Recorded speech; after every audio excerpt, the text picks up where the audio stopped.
Well boys, this is looking sweet here. This is looking very, very fishy. I've never fished this lake before. But I tell you what, I know there's fish in here. Will they come out to me? Yes, it's welcome to the Totally Awesome Fishing Show yet again. I'm down here, Todman Manor Fisheries. Several lakes down here. Look, day tickets, it's not secret squirrel stuff, it's just regular day tickets, but on the bigger fish lakes and the here lakes, you need to really phone in advance because this does get busy because the fish are good quality and they go up pretty big as well. There's guys carping up there as well, you know, way up there. This appears to be a sort of shallow end. Look, I mean, look at the size of the areas you can put your bivvy in, a nice big area there. Previously they had bark, but this is like, you know, chippings there, stone chippings or something. They say it's not very good floater on the top. There's the odd piece of bread just here. I don't know who threw that in, I wonder. I always chuck a piece of bread in, but I've put bits up there, nothing's touched it. A lot of small fish in there, they say there's a lot of small fish. They've netted them out, but there's still some in there. They've bred and netted them out, but there's big fish in here for sure. There's still small ones in there. They say do not use small baits. Now you know I use ground bait, sweet corn, anything like that. Obviously I'm going to be using a boilie for the carp because it's hard, but they say use an extra big boilie, otherwise I'm going to get pestered by the small carp. So it looks like I'm going to have a bit of fun. I am going to ground bait close in, put a bit of feed in, some small pellets. I've got to get my unit, my housing estate here. I've got to get the housing estate set up. It's all Mike's gear. I don't think I own a stick of carp gear anymore, but it's all his. And I'm going to give it a go. Man alive.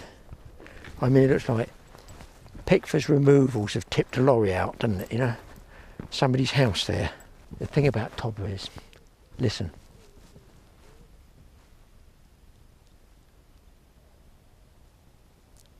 Very quiet. Good for me filming with a microphone, and just good for me for the soul of the fisherman. Let's get cracking.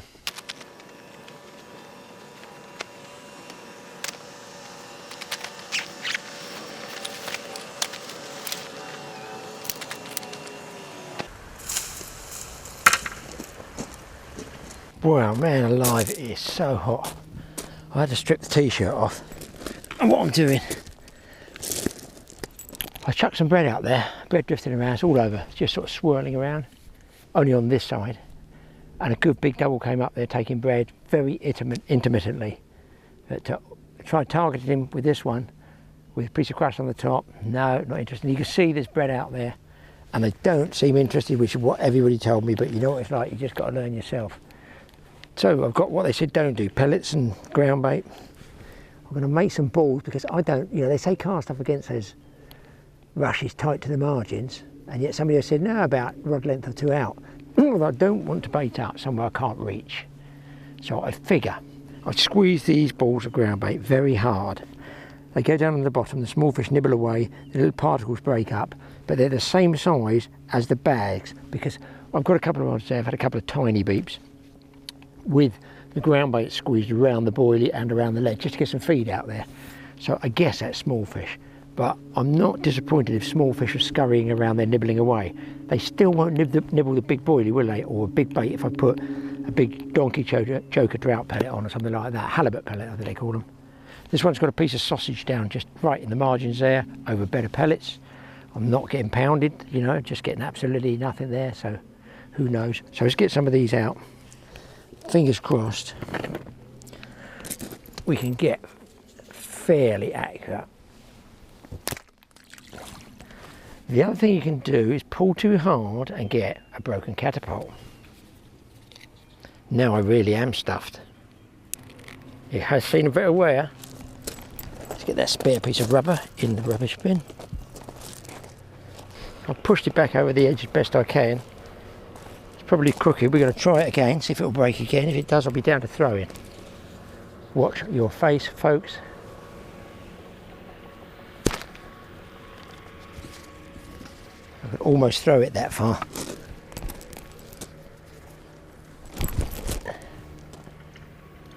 Not quite. Not quite. So I'm just going to pretty well bait up. I guess it's about It's actually further across there than it looks. 3/4 of the way across. If I can maintain this. Boom. That one's okay. What's stupid, people, is I've actually got in here somewhere. How stupid. I'm trying to use a boilie catapult. Broke it. When I broke it, the band keeps pinging off. And I've actually got a ground bait catapult here, which may well do the job. Let's have a go. Oh, that kiddie's out there. That's better. It's not playing football.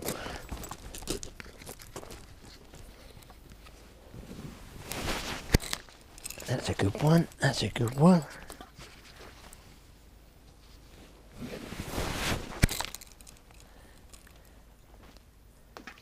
Yeah, I've got that 3/4 of the way across. That's probably enough ground bait for a moment. I'm going to damp some of that down. What else have I got to throw in?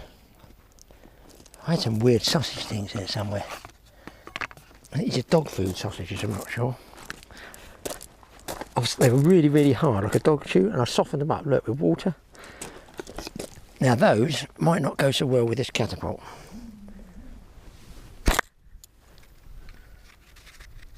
No. Well, let's try once more. I'll tell you which one I will try. I'm going through catapults like crazy. Where's that green one? Yeah, that nice green Matchman's one here. I think it's this one. Let's try this.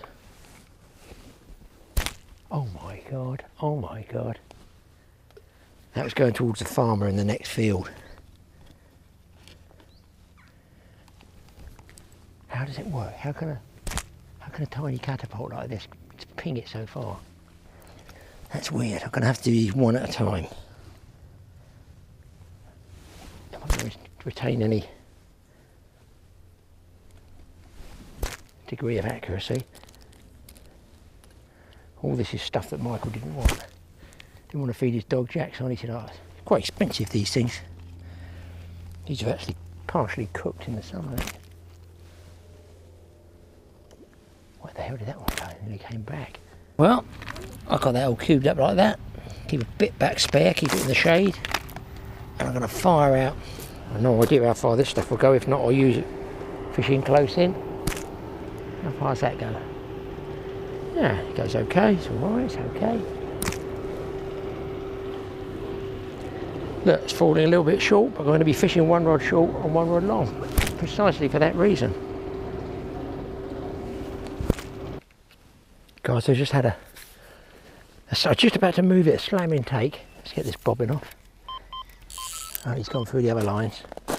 It looks like an F1 or something like that. Yeah, it doesn't feel a big fish. I'm trying to bring it in under my other two lines, but if I only just throw it out, I don't want to disturb. He might come in under that. Just literally butt slammed, ring slammed right up against the... Oh no, it's a decent sized little carp. I'm trying to keep him low now. I've got him out there. There we go. Yeah, he's a good scrapper. Now, these must be several years old. They can't be like last year's fish unless they're on steroids or something. But this was on the those rubber dog chew things. Well, they're not rubber, guys. They're not rubber. They're edible dog chews that I'd soaked overnight to soften them up. This is the first for me. This is PB on a dog chew. As I did say in other films, you know, they do eat pretty well anything. It's an absolutely giant fish, and that's what he looks like. Probably a big carp when it grows up to be a big boy. Got a slightly protruding bottom lower jaw. Can you see that? Just very slightly. It's that sort of, what would you call it, like a Prussian carp? That's what I think they call it, a Prussian carp. But very, very pretty, neat fish. And first fish of the session, boys. Brilliant. It's always nice to get that first fish out of the way. Off he goes. Just going to bait up. I was just going to cast out where I baited up there, and they are in there. Maybe I'll try smaller pellets. They're not that small, those carp. Always good to get that first fish As we say in the sea fishing terms, it's good to get the skunk out of the boat. And that's what it is. Nothing on there. Gone to, what do they call those things? Oh, where the packet is. You know me and carp stuff, guys. I'm on 15mm shelf life Pacific tunas. So I've got them in a bag, single 15mm on the hook, about 6 in a bag. So I've got all the ground bait out there that I catapulted out. Oh dear, I just need to move on the surface. I'm terrible for surface fishing, really, really bad. I could wind everything in and just go surf it. That is the way to catch carp for me, not this way. This way catches the carp, if that makes sense. But that way's proper fishing for the carp. I love it, seeing them off the top. But I've got this one back out again. That's just absolutely free line. No bolt rig, nothing like that. Just straight hook, one hook. And the reason I've got that is in case those bits of crush start disappearing that I've put out there.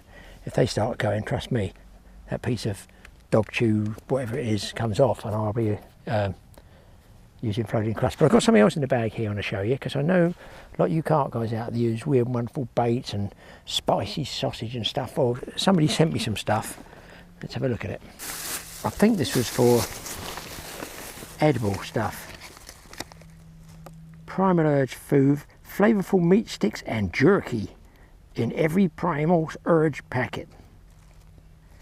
Or whatever this stuff is. Oh yeah, this is stuff. I'm going to love this. This is stuff nobody's used carp fishing at all, I feel sure. Caveman food you can have. Carp, listen to this out there. And you, Smith, in there, wake up, don't go to sleep. School lessons. Blueberry pepper bar. You can have hot rods. Joe's all natural beef jerky. It says here, some folks like to drive the speed limit with their hands at 10 to 2 and the radio at a sensible decibel level. This is not a product for those people. You've got Lucky Jerky, Oregon Trail Jerky, Ostrim, which is beef and elk habanero. What's a habanero? Sounds like a hat, Mexican hat. Wild Boar Hickory, Spitfire Roast Amaranth, Buffalo Chicken. Is it buffalo chicken? Is it a chicken with feathers or a chicken with horns?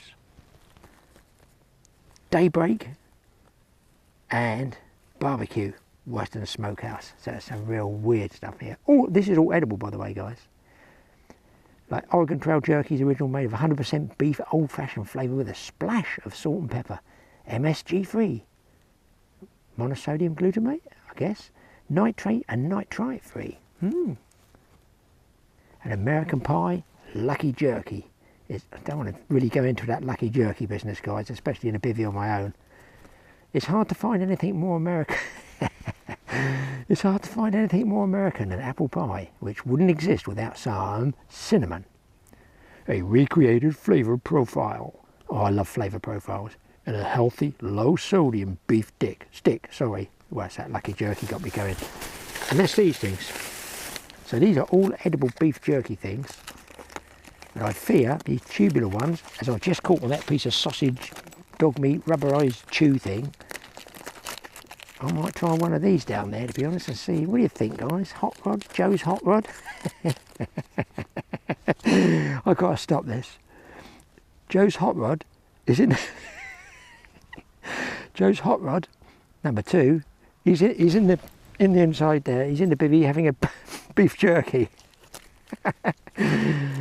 Oh, I could get arrested for this. Weston's barbecue. I don't know whether they like barbecue or not. What's this one? Oregon Trail beef. I know about beef. I don't know whether you'd be really fatty. I'm looking at spicy. Beef snack. Well, let's cut one open and have a look at it. Packets of them. Oh my God, there's more. What the heck is this thing? Oh God, a doorstop. Caveman Animal Bar in blueberry and pepper. One more pull, buddy, and your ass is grass. He's tight. I'm just going to back that a touch. I'm going to cut this one open, and then I'll miss the bite on that left-hand rod. But at least it's a pull. It's something. I just hope I get a decent carp out of this. I'd hate to think I'm staying a day and a night, just, or an afternoon as it were, for nothing.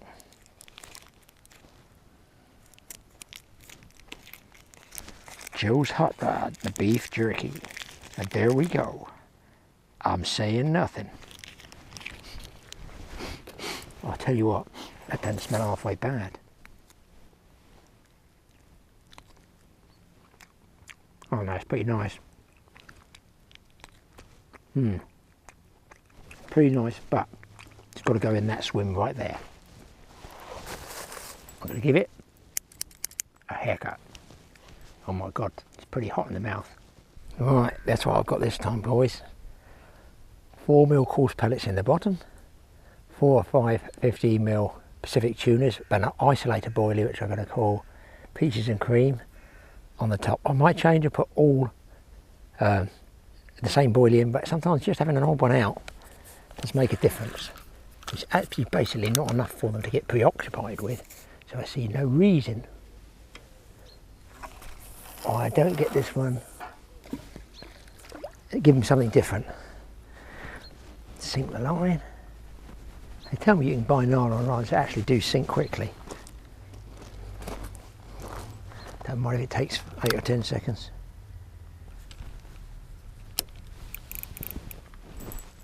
There we go. Sit that bobbin up there, nice and sweet.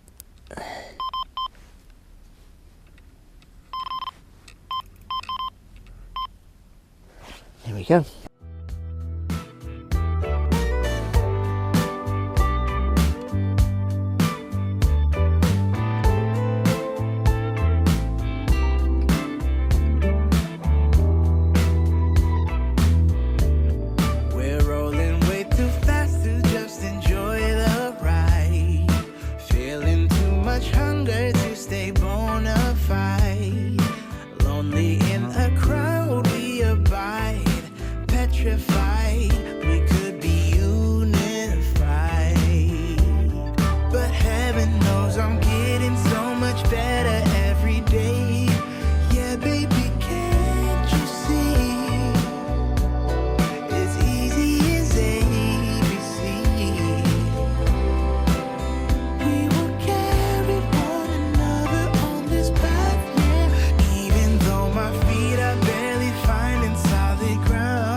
Even if you've got a loaf of bread and nothing's coming up, I feel, especially late afternoon, it's always worth breaking some up and throwing it in, providing you're not just feeding the ducks.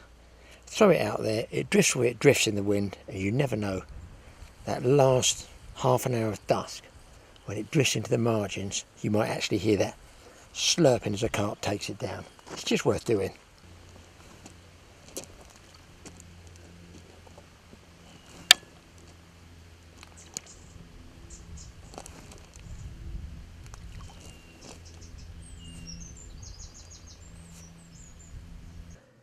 So I always think it's worth throwing out a few pieces of floating crust. Look, the worst that can happen is you end up, if there's any ducks there, you're feeding them.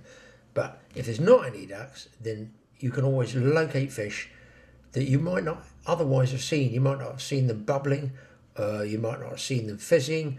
If they've got lilies, bumping the lilies, moving the rushes, you know, general fish movements, bow waving on the surface. But by putting a bit of bread out, you've always got a chance of seeing something visual. And of course, that also gives you a chance to catch, but it tells you where the fish roughly are, especially down a corner like that. I mean, that to me looks really cool. And it's low water when I was fishing there. Look, it's quite low down on the bank. And that, I find, is always pretty good for locating fish with floating bread crusts, mixers, that type of thing. And another thing, it's so dry. Just look at the enormous cracks in this bank. Because there's another lake up through here. This is a screen. This is a whole screen of trees. I think the Match Lake's up here. There's another lake there. And you can see big cracks in the ground that go right back down. It shows you exactly how dry it is and how low the water levels are. Down here, look, huge cracks. Now, when my rod's in, I had a walk around the lake, and lo and behold, up in one corner they got this, I think it's some sort of like a commercial feeding machine there. I'm not sure whether the cart got to it and knock it, or whether it's on a timer to give a timed release, but it's some sort of feed machine there. So it was then that I realised perhaps I might be at the wrong end of the lake, because if that's the end of the lake the feeding machine is, I'm pretty sure the carp know that. And the only swim I found really was right down the opposite end of the lake from the feeding machine. Typical luck, they're totally awesome. And there you can see it. Got no idea how it works. They must unscrew it, fill it up with, I assume, pellets or something like that. Maybe it's on a timer, maybe it's on a... I have seen them where they actually knock a little bar hanging down. I can see it there. You'd think they'd be queuing up, but there again, look. Nothing at all moving around the feeding machine. Oh, look, a man doing karate through an electric cable. It's telling you, don't karate chop an electric fence. Warning. And what that's there for non-fishermen who might watch this, is a low-down wire charged electric fence with mild volts going through it to stop otters, which have been reintroduced and are pretty well decimating loads of fisheries. Now, these carp waters have a lot of expensive fish in them, and this is the fisheries way, all over England this happens, and Britain, UK, of protecting your stock. The otters obviously get a little zing off it and hopefully move off. And I did notice when I was having a walk around, look, some nice footpaths. I mean, this is in Dorset. It's a great country. Great country, Graeme. It's only small. Dorset is a great place for going walks and stuff like that, and particularly down in this area. And you got, if you wanted to, you could fish half a day and go get yourself an ordnance survey map, have a walk around, do a bit of exploring, follow your footpath, and look at the views there. Huge fields, big distance. Now, is that a tor? Is that what's known as a tor? Is that high enough to be a tor? T-O-R. All those geographical experts out there will be able to tell me. It's like a sort of, almost like the South Downs that we get down in Sussex and Hampshire. Great countryside down Dorset, but obviously most people go down there to Tobber for the carp. Great carp fishing, and I will say, I'm by no means regular there, but they do, if you look at some of the photos on their Facebook, they have some spanking quality fish in there. They really are nice looking fish. Of course, they get big ones. That's why it's very, very busy. Would I get a big one? Well, I'm quite happy catching any carp, to be honest. And setting like this, and the peace and quiet's worth it in its own right.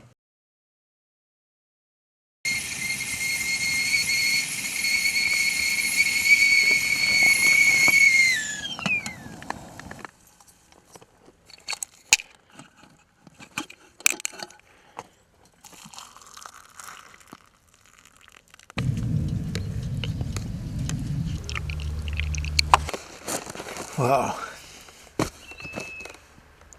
5 hours and one carp I've seen down there. One carp, little carp I had here, that small, whatever it was, 4-pounder. Tiny beeps, nothing on the bread on the surface at all. I cannot believe it. Little weensy fish just coming up. Now the sun's dropped behind these trees. I did think that something would move on the inside. It's so bad, guys. I'm going to a waggler float on the inside trying to catch any carp. If you remember at the start I said, this is a joke, I want to catch one 20 pounds and one. Small ones, 20 pound and 1 ounce.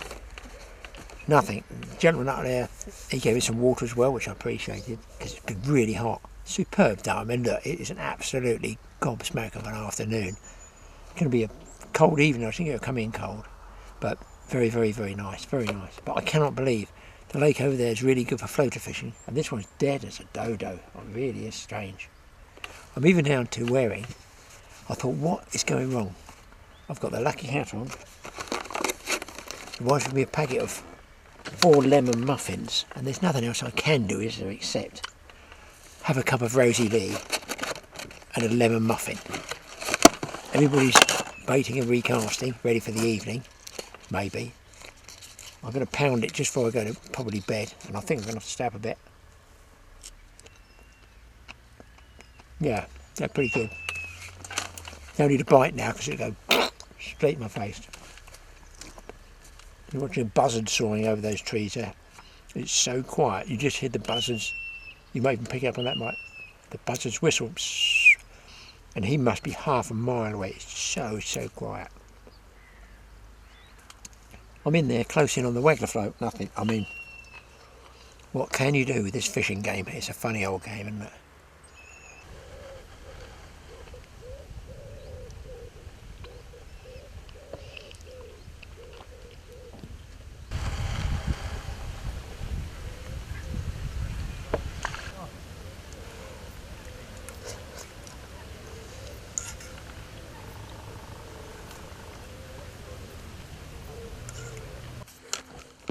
Well, halfway through my spag bowl, those little tweaks I just hit, and I'm pretty sure it's just a small one again. But listen, the way things are going, after 6 or 7 hours, 2 small ones is better than no small ones. Let's get this one in. Finish my tea.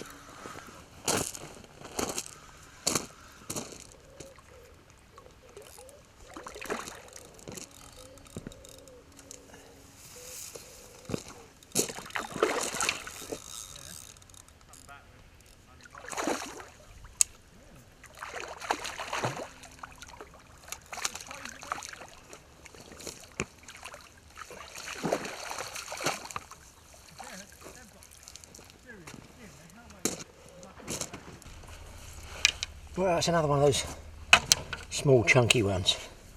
Obviously I'll have to get some of those big super hard boilies on for if I'm going to get any sleep. But I don't mind catching them. Look, they're good fun to catch.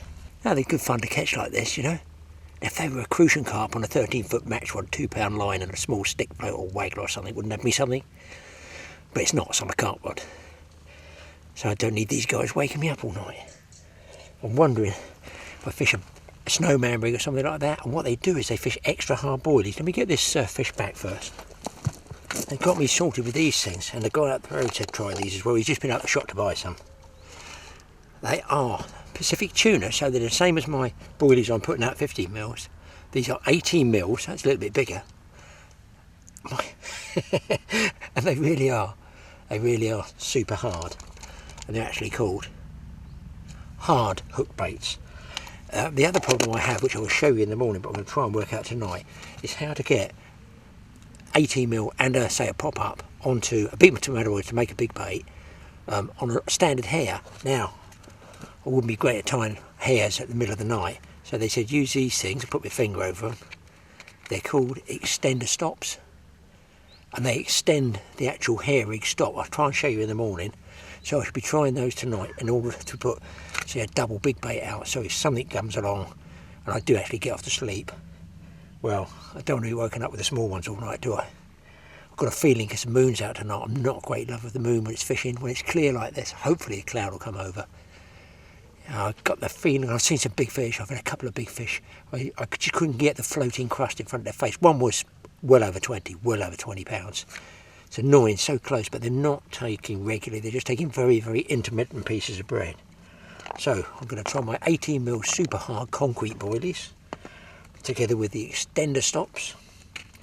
And if I can't sleep all night and I keep getting those tweaky little bites, I should get floating crust out, and I will have a look out in front of me and start feeding some bread, because I have caught in pitch dark on floating crust, trust me. I've seen several fish moving. Right, let's bait up and get this guy out there again. Well, I've had no other bites down there in as much as big carp runs, but my bread has drifted down the next swim, so I've wound in my rods, packed up there, and the bread down here, I'm just going to wait and see what does go in there. I've taken one of the bolt rigs off. I've got just a piece of bread flake. It's just the way I love fishing, off the top. I might just get lucky last minute tonight. 8 bits of bread. There's about 2 or 3 left. But there's no sort of continuity to his feeding, so I'm just going to have to leave my bread out there and wait, which I hate doing because I'm very impatient. If I get anything, I'm going to switch back on here for you, and I've got the floodlight on as well. Got one on, guys. Got one on at long last. It's not a very big fish, I don't think. Right round the side. just take me around the edge of the rushes there, but feels like a small fish. I don't think it's one of those smaller carp. Maybe it is. Yeah, maybe it is. Maybe I'm tricked again. Yeah, it's a small one. Wow. That's a shame. Pretty little mirror though. I'll show them to you up here. Man, I thought I was in with a big double then. They are here, but they're so patchy.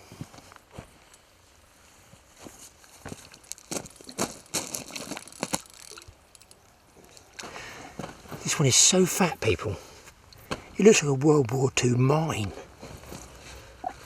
It looks like it's about to blow. It's actually probably heavier than it actually looks.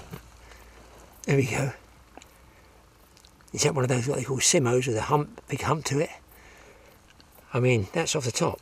The one I've seen is much bigger than that. Oh, definitely over 20.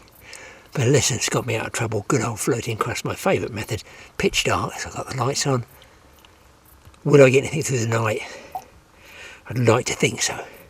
It's quite a chunk, that one. Let's get it back.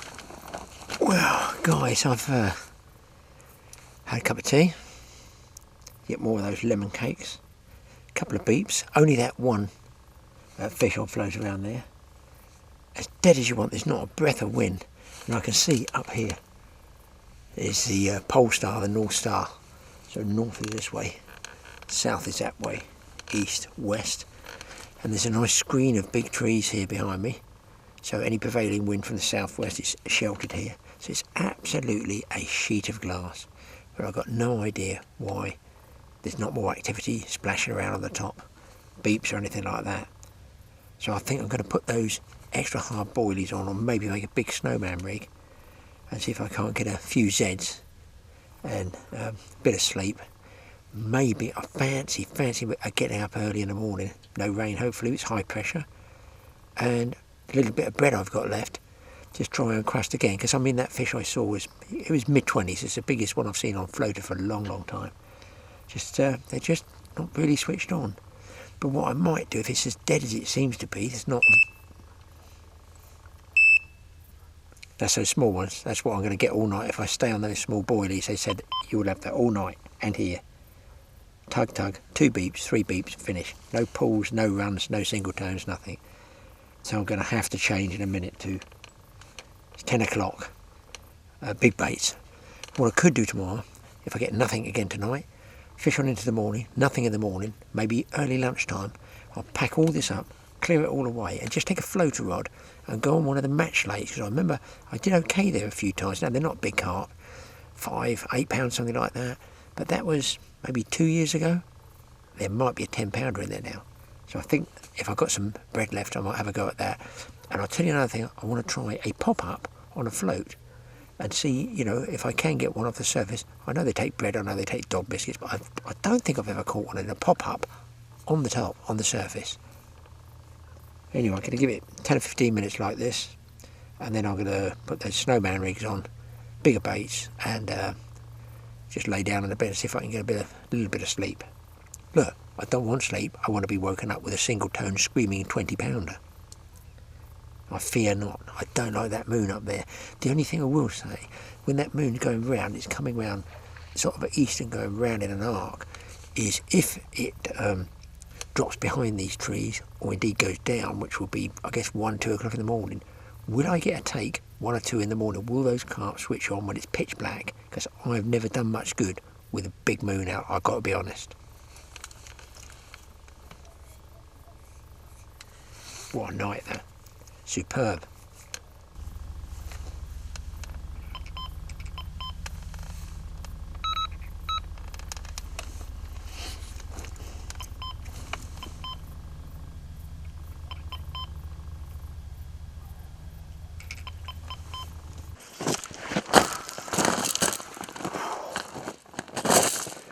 Well, you've got the real deal at long last, boys. 20 to 3, 2:30.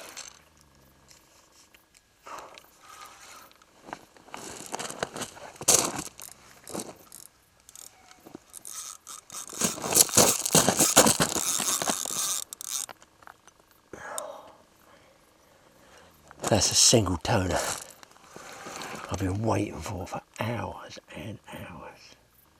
Is it going to stay on?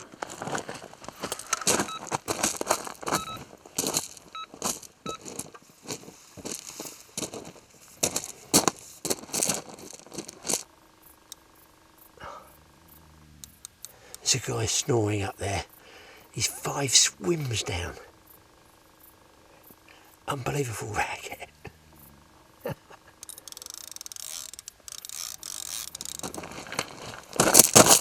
This fish is going well.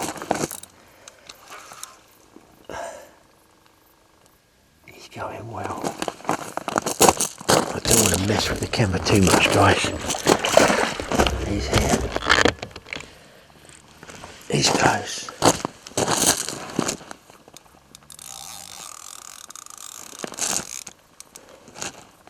He is close. I don't think he's overly big.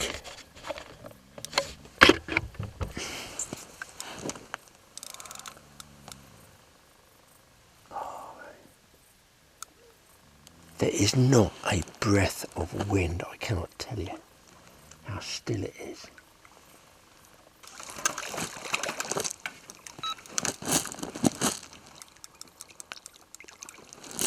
Oh, thank the Lord he's in the net. That's in the little baby cradle. Wow.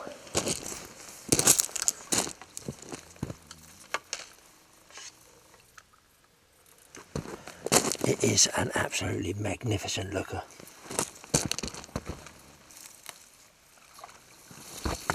This one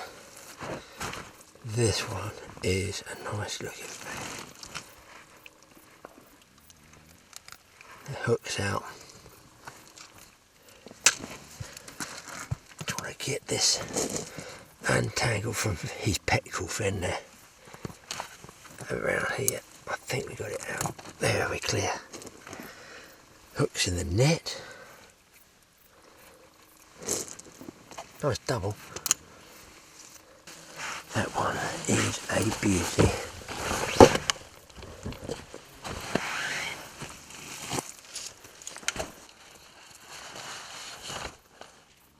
Oh no, oh no, oh.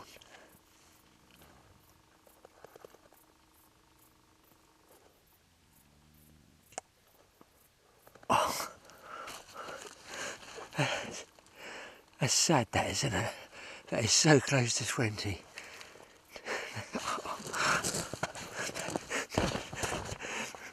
Read it and weep. That is sad. 94. Wackadoo.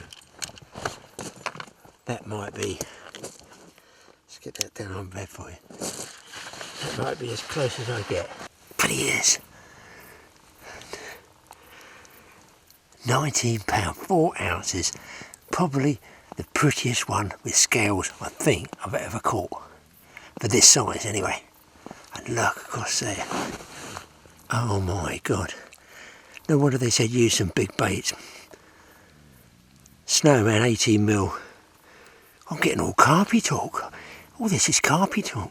Snowman 18mm semi-half cut floater over the top with an extension. Shit, forgotten. Extension thingy, hairy thingy. Beautiful fish. Look at that again. Let's get this one back slowly. Gone. I'll cover in slime again. That man's still snoring up there. I just hope some of those pictures come out because that was a real pretty fish. Man, that was worth it. 19.4 is as close as I'm going to get to £20, I feel.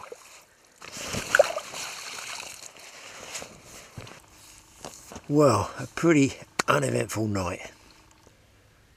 Sleeping on and off, because you don't really sleep, do you? You don't really sleep when you've got those buzzers out. Because I tell you what it's like. It's a bit like when you're older and you've got kids, and your kids get to about 16 or 18, and they've gone out for the night, and it's a Friday night, a Saturday night. You might go to the bed with a wife. Well, I hope you do go to bed with your wife, or somebody else's wife. You go to the bed, and the two of you are sitting there talking. Have they come back yet? Is Michael back? Is Charlotte back? Is that the door? Is that their car? Do you know what I mean? You sort of sleep, but you don't sleep. All you parents out there must know what it's like. If you've got kids, you sleep with one ear open. That's what it is basically. You never really sleep. And that's what it's like when you're fishing with the buzzers. Because you're fishing and you know you could go off at any time. You're sort of not really asleep. In fact, I don't even know if you are asleep, how they wake you up. You must be in a sort of semi-comatose sleep. But the fact is, nothing happened last night. It is glassy calm. It's clouded over. My theory of the moon, well, I think if you rewind, I said something like, would it come at about 2:30? 2:30 was it I said? Blow me down, I think it was 2:35 AM. Bingo, off it goes. Look, just my little theory, isn't it? So why it didn't go off at 3:30, 4:30, 5:30, 6:30, 7:30, 8:30, nearly 9, I don't know. The other guys, I heard them lose one because I heard some fairly choice language, as you do when you lost a good fish. And then I heard another guy, I think, caught one up there. Other than that, other than a gentleman snoring, and it is some kind of snoring, I'm telling you, nothing happened. And I was awake quite a lot of the time, so I would have heard their buzzers go, or splashing, or shouting, or seen the lights. So I don't know what to do. I'm going to have some breakfast. I mean, look, I go by, not me, I'm not some specialist carp angler. As a guy, I go carp fishing like the rest of you do. I go carp fishing and I catch carp. Occasionally, I do okay. But I go by what other people are catching. So if there's a lake, and the same goes for a river, if I can see the anglers, I want to see what other people are catching. No, it's not some sort of jealousy, envy thing. It's because I want to get a general idea of what's going on around that lake. Who's catching what? Because there are a lot better anglers fishing than me, for sure. And if they're not catching, time for moi to move on.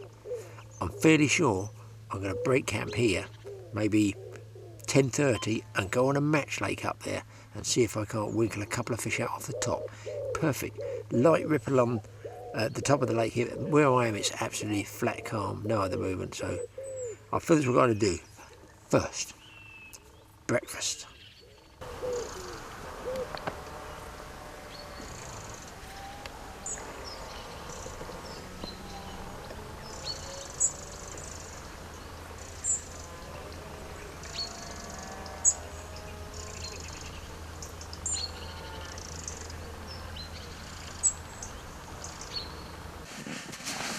Bit of a major tidy up in here. Oh yeah, I've gone back to the bags, and I've now changed this morning to all 3 rods with just a single. No, where are we? A single high visual pop up, and it's milky toffee. 15 mil. Can't read the rest. I've got the wrong glasses on. These little white things. Let's gone right small for a single to see, because I didn't really get bothered by a lot of those small fish, to be honest. I got a couple of double beeps. Do you know what I mean? A couple of double beeps out there. It wasn't much. Wasn't bad. Wasn't really bad. You know. But I just thought for the last hour or so I'll try a single pop up, because I've not used it a lot, but I have talked to guys and they said, oh, I've picked an odd fish up on a single pop up. So you've got to think outside the box. The other guys aren't catching either at the moment, so do something different. I've got to find the frying pan now.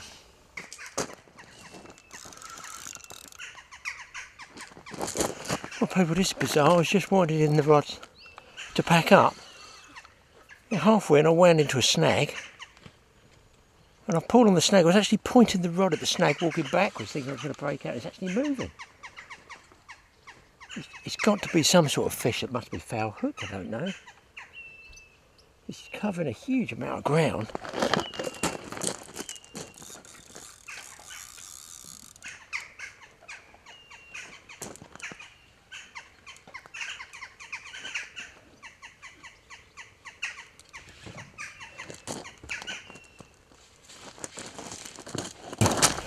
All the way up the lake and all the way down again. It's sure to go through this other line.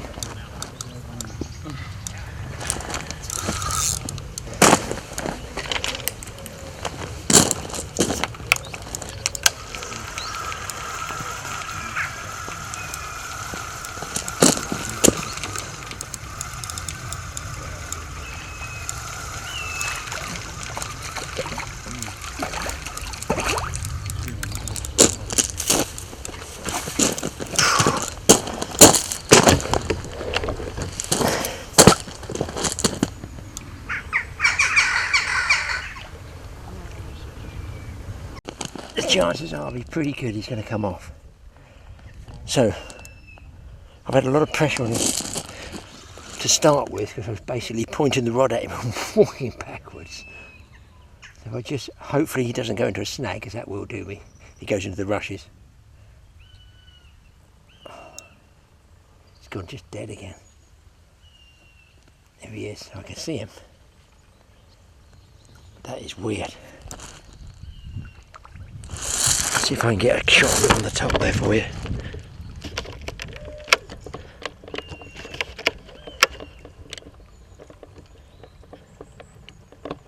Absolutely in the dorsal.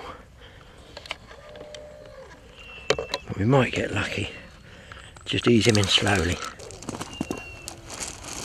Oh, Smith's put the net away.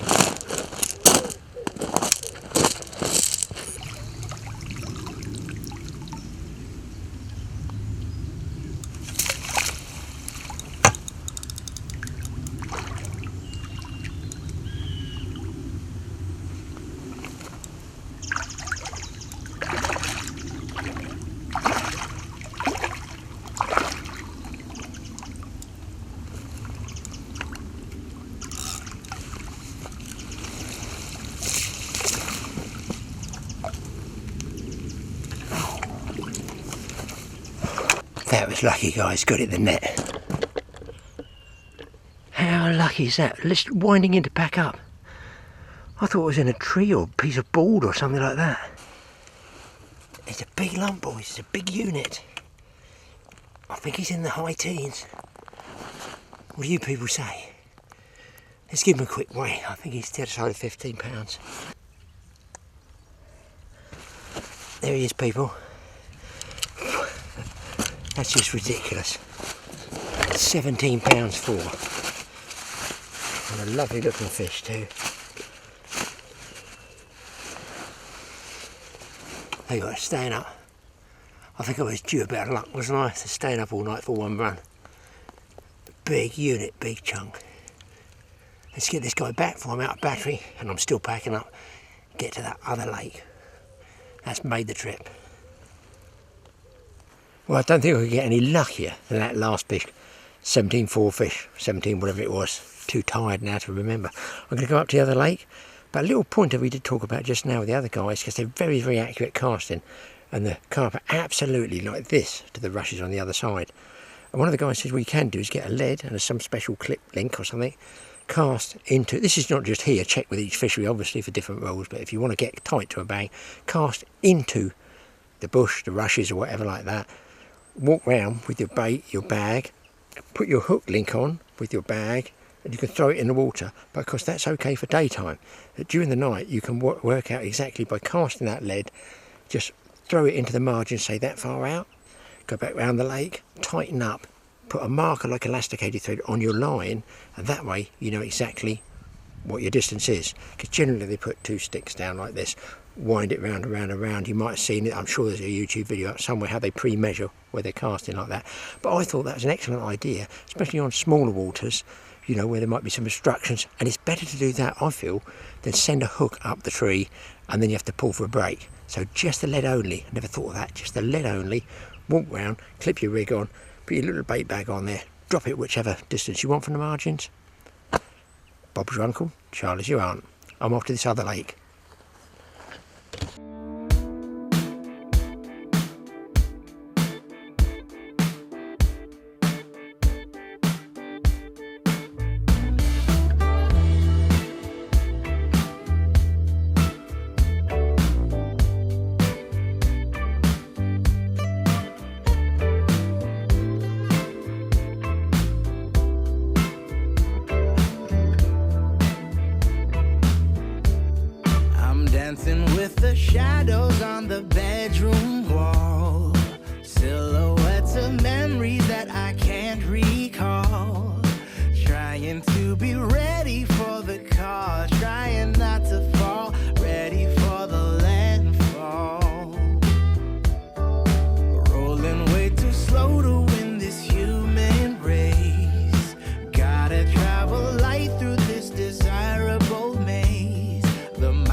much better